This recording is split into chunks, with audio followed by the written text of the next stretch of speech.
Dans cette formation, nous allons voir comment créer un tag, c'est-à-dire une liste dans System.io. Donc, comme pour les autres formations gratuites sur System.io, on va commencer par une présentation avec l'objectif et le principe de la création d'une liste. À quoi ça te sert de créer une liste dans un processus global de création d'une activité en ligne. Donc c'est parti pour la première partie, donc créer et attribuer un tag dans System.io. Puisque tu vas voir qu'il ne s'agit pas de créer une liste, il faut l'attribuer à une action bien précise. Alors l'objectif c'est de savoir créer un tag, une liste pour enregistrer des inscrits. C'est ça l'objectif principal de cette formation, c'est que tu comprennes comment ça se passe et pourquoi ça se passe de cette manière.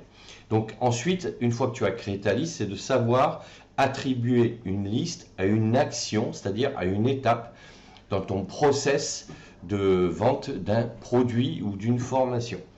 Et enfin, savoir communiquer avec une liste, puisque là aussi, les listes te permettent ensuite de mettre en place une relation avec ton audience, c'est-à-dire les personnes qui se sont inscrites à ton blog, à ta chaîne, à ton écosystème pour te suivre de manière quotidienne, hebdomadaire ou mensuelle en fonction de ce que tu mettras en place dans ton marketing digital.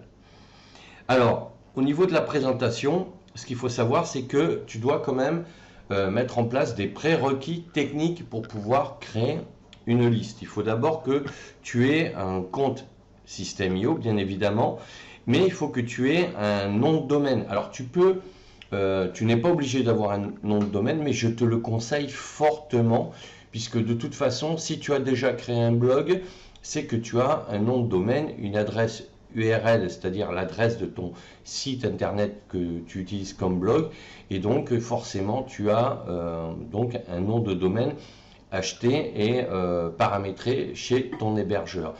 C'est ce nom de domaine que tu dois mettre en place dans System.io. Donc ensuite tu vas créer plusieurs emails avec ce nom de domaine. Alors peut-être que tu les as déjà, si c'est le cas, utilise minimum 2 emails. Un email pour paramétrer ton compte et un email pour envoyer donc des emails à ton audience. Ensuite, il va falloir que tu crées un compte Stripe.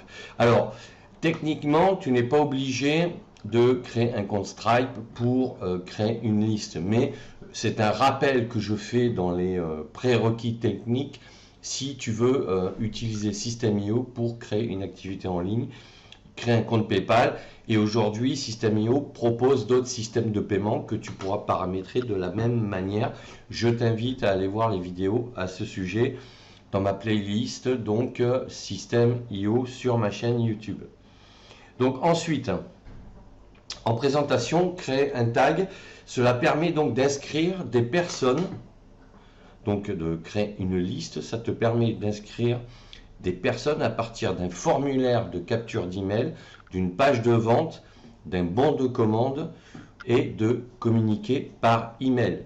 Donc tu vois bien qu'il y a différents types d'actions qui vont te relier à une liste, c'est-à-dire à un tag que tu vas devoir créer dans System.io. Et que chaque tag doit être dédié à chaque action. Ensuite, attribution d'un tag, justement. Donc ce qu'il faut comprendre, c'est que tu vas avoir donc ta liste d'e-book, ta liste de newsletters, c'est-à-dire que tu auras des gens qui vont s'inscrire en téléchargeant un e-book que tu leur offres et qui leur apporte de la valeur dans ton domaine d'expertise ou ta passion. À partir de là, ils vont être inscrits directement dans une liste que tu auras créée au préalable. Si tu proposes une newsletter hebdomadaire ou mensuelle que tu leur envoies donc par email, à ce moment-là, tu vas créer un autre formulaire qui va s'intituler « Abonne-toi à ma newsletter ». Et à partir de là, ceux qui vont s'inscrire sur cette liste, ils vont être enregistrés dans une liste dédiée aux newsletters. Ça peut être la même personne qui télécharge ton e-book et qui s'inscrit également à ta newsletter. Donc ça veut dire que tu dois avoir 2 listes distinctes. Et ça, c'est très important de bien segmenter tes listes. Donc, tu vas passer par un formulaire d'inscription que tu vas disposer sur ton blog et dans ton écosystème de manière générale, c'est-à-dire ton compte Instagram, sur ta chaîne YouTube, tu vas mettre en place des liens pour qu'on puisse aller sur tes formulaires, s'inscrire en téléchargeant soit un e-book, soit s'inscrire à ta newsletter ou sur un autre type de formulaire, on le verra plus tard. Donc, une fois que les gens vont acheter un produit, ils vont être automatiquement inscrits dans une liste client. Mais ils ne seront que si tu as créé au préalable la liste client.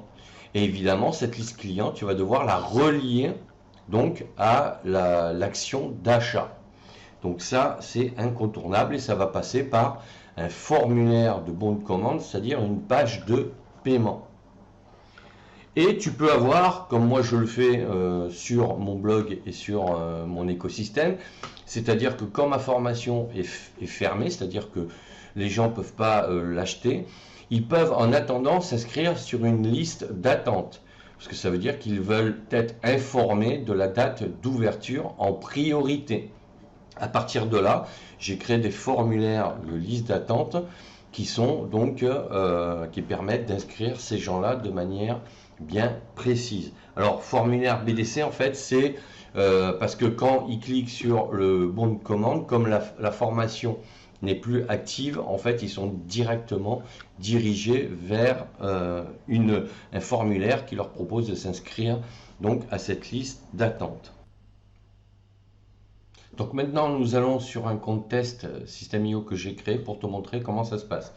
Alors, là, nous sommes sur un compte test. Tu vois que donc j'ai créé une liste déjà. Donc, si on rentre dedans, on voit bien ici tous ceux qui se sont pour être prévenus quand j'ouvrirai les inscriptions à ma formation.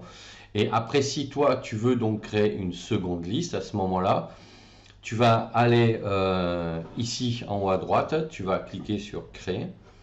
Si par exemple tu veux créer une formation ou un formulaire qui permet de télécharger un e-book ou ce que tu veux, une newsletter, à ce moment-là tu vas l'appeler liste e-book par exemple.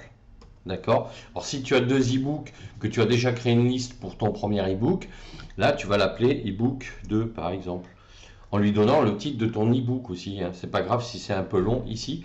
Et tu vas cliquer sur sauvegarder et de cette manière tu vas pouvoir donc comme ici créer ta liste et avoir donc des gens qui vont s'inscrire dedans.